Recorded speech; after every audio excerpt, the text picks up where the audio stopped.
Nandito na naman kami sa bundok at ito nga ang aming ulam na niluto ngayon, laing. Kasalukuyang tinatapos-tapos na po ang bangbobong ngayong araw. Bumili na rin pala kami ng kukulamber at plywood. Hi guys! Nandito na naman kami sa bundok. Actually, kakarating lang namin. So ayan guys, papakita ko lang sa inyo na hindi pala natapos kahapon. Bubungan itong kubo. Ayan, may natira pa. May natira pa na bubungan at ayun yung pang bubong. Umuwi kasi kami kahapon ng maaga guys dahil mayroon na namang ulanin. So ayun, nagmadali kaming umuwi dahil baka may stuck kami dito dahil ang daan ay maputik talaga. Tapos, ang hirap kasi yung galing ka sa initan tapos mauulanan ka. Diba? So ayan, sila pala ay naghahakot ngayon ng pananim namin ng kalamansi. Guys, bumili na yung asawa ko kahapon ng pananim namin ng kalamansi. Bali, 32 pieces yan. 32 pieces or 33. Inahakot nila yan isa-isa dahil syempre wala pa tayong kalabaw dito, wala tayong tagahakot kundi mano-mano muna ang ating paghahakot ng ating mga kailangan dito.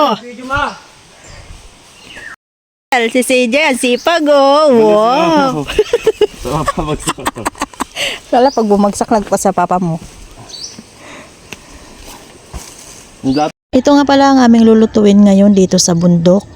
Laing na pinagkukuha ng asawa ko doon sa pagunguha nga nila ng anahaw. Ako, ito na lang ang lulutuin namin ngayon para libre ulam, sahog na lang ang kulang. Charis. Sinisimulan ko nang himayin tong dahon ng gabi guys dahil ito nga ang magiging ulam namin ngayon for today's video.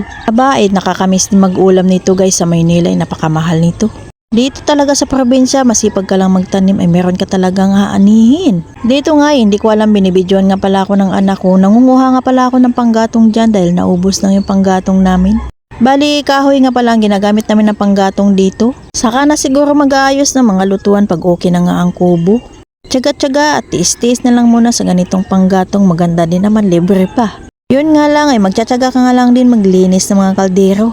Hindi talaga maiiwasan na magiging uling ang puwitan ng kaldero mo pag ganito nga ang gamit, kahoy. Ganon talaga, maganda nga magluto sa ganyan, ang sarap ng mga niluluto. Wala naman na problema sa tubig guys dahil meron na nga balon dito, palilimasan na lang ang kulang. Nagtulungan na nga namin ng biyanan kong babae dyan yung laing na himayin guys, tapos nagpakayod na rin ako ng niyog dito sa anak ko. Yung mga anak ko natakot sa kamera, pag natapatan ng kamera ay takip agad ng mukha, ay naku naman. Ito na po pala lahat ang mga kalamansi na pananim namin guys. Siguro naman ay sapat na yan pero depende. Narinig na namin ang bosena ni Mr. Hapuni guys kaya naglalakad ako nito paahon. Tapos binidyoan ko nga tong bakod na ginastusan ko nga last year, siraan na. Actually hindi pa naman siya sira pero aayusin namin ulit yan sa pagbakod. Nandito na pala ako guys at pinadeliver na pala niya yung mga kukulamber at saka plywood na in-order nga namin. Ito na lang kasi ang mga gamitin na kahoy at pangdingding sa kubo na gagawin. Mas maganda nga sana yung gagawin pangdingding ay yung kawayan na lang kaso wala kasing mga kawayan. Ayaw na rin maghanap ng asawa ko guys kung saan meron. Ano nga pala ang ginawang paghahakot sa mga hinahakot na to guys dahil wala naman kaming kalabaw para ipahila mga to. Malapit lang naman isang ahon at isang lusong. O, nandito na agad. O ayan, nakaprepare na nga ang pangdingding at pangsahig. Luto na rin pala ang niluto naming laing guys. Nakalimutan nga namin palang magdala ng pangsahog dyan. Ay naku naman. Yan tuloy at solo lang siya, walang sahog, charis. Meron naman tindahan dun sa ibabaw kaso tinamad na rin kaming pumunta at bumili. Ay nako, pagod na rin kasi. Nakakapagod din maglakad, charot. Ito sa probinsya, kahit wala namang sahog-sahog yung mga niluluto mo, basta fresh at masarap ang pagkaluto ay walang problema. Importante, meron nga tayong panglaman sa ating tiyan pag nagutom. Syempre, ano pang hinihintay, dito nga ay kakain na kami.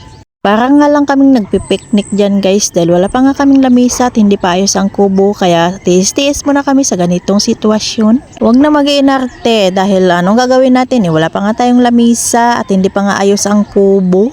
Pag okay na ang kubo ay nako, madali na tayo maggawa ng lamisa or bumili ng lamisa. Basta kailangan ang importante ngayon ay matapos nga ang kubo. Pero para sa akin parang hindi naman na kubo ang ginawang ito, bahay na nga. Actually, gumawa talaga ng ganitong kubo ang asawa ko dahil gusto nga niya ay mayroong tao dito sa lupa. Kailangan mayroon magtitingin-tingin na mga itatanim nga namin dito. Hirap na kasi pag walang tao, baka pauhulaan lang sa kalabaw, kabayo o anong klaseng hayop. At ang isa pa, mayroon din kami masisilungan pag pumunta nga kami dito o bumisita dito sa mga tanim namin. Kaya gumawa na ng kubo na ganito, tinibayan na ng asawa ko. Depende na lang yung kahoy kung magiging matibay doon o ilang taon din ang itatagal. Kuryente na lang ang kulang dito guys, pero balak namin ay mga solar na lang ang bibilhin. Meron na kaming binili na 2 ilaw na solar. Baka dadagdagan pa namin yan soon. Maganda kasi dito ang maliwanag ang paligid sa gabi. Meron din naman mga bahay dito magiging kapitbahay pero malalayo nga lang ang bahay. Meron din namang dikit-dikit ang mga bahay doon malapit sa kalsada. Kumakain pa rin kami dito at kanya-kanyang ang pwesto. So paano guys, hanggang dito lang po muna ang video na to. See you in my next vlog. Bye!